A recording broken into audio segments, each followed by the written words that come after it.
Salut les amis, j'espère que vous allez bien. Dans cette vidéo, je vais parler de ma checklist d'évaluation du risque d'un patient qui a des extrasystoles ventriculaires. En fait, finalement, chaque patient qui a des extrasystoles ventriculaires, je l'évalue de manière assez simple et assez structurée. Que comprend ma checklist lorsque je l'évalue?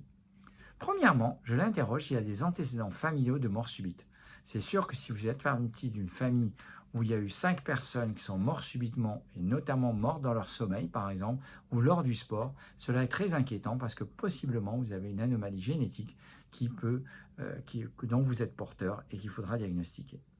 Deuxièmement, je vais leur demander leurs symptômes.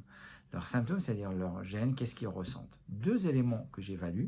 L'élément que j'évalue en termes pronostiques, c'est-à-dire de risque vital, c'est est-ce qu'il a déjà perdu connaissance ou est-ce qu'il a fait une perte de connaissance, est-ce qu'il a fait un malaise, tout simplement.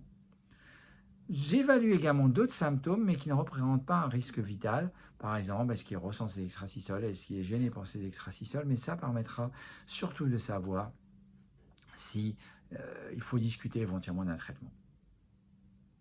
Par ailleurs, je dois évaluer est-ce que le patient a une atteinte cardiaque ou pas, ou est-ce que c'est un cœur sain.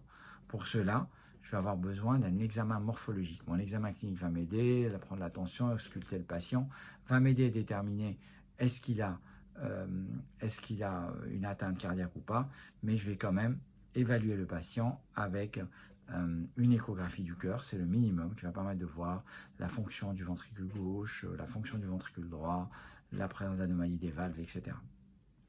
Dans un certain nombre de cas, on peut être amené à faire une IRM cardiaque qui permet d'évaluer plus précisément la fonction cardiaque et rechercher des raretés qui peuvent ne pas se voir à l'IRM.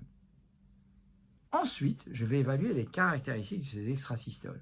Donc idéalement, j'aimerais les enregistrer par un électrocardiogramme, celui qu'on fait au cabinet, qui permet de voir sur les 12 dérivations de l'électrocardiogramme quelle est la forme de ces extrasystoles, qui permet d'évaluer leur origine et d'évaluer leur degré de gravité.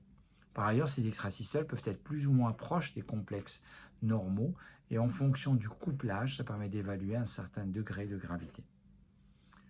J'aime bien également évaluer la fréquence des extrasystoles, qui peuvent être ressenties par le patient, mais surtout par le Holter ECG de 24 heures, qui est un examen portatif qui évalue le rythme sur 24 heures et qui permet de savoir combien le patient a des extrasystoles ventriculaires.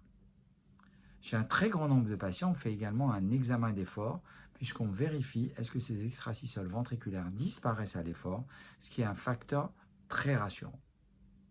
Donc vous voyez, ma checklist comprend à la fois un interrogatoire, une recherche de la cardiopathie et une évaluation des extrasystoles, de l'électrocardiogramme, du Holter ECG et éventuellement souvent de l'épreuve d'effort. Et la combinaison de ces éléments me permettent d'évaluer le risque lié à ces extrasystoles entre très faible, voire plus élevé. Donc vous voyez, on combine ces facteurs-là.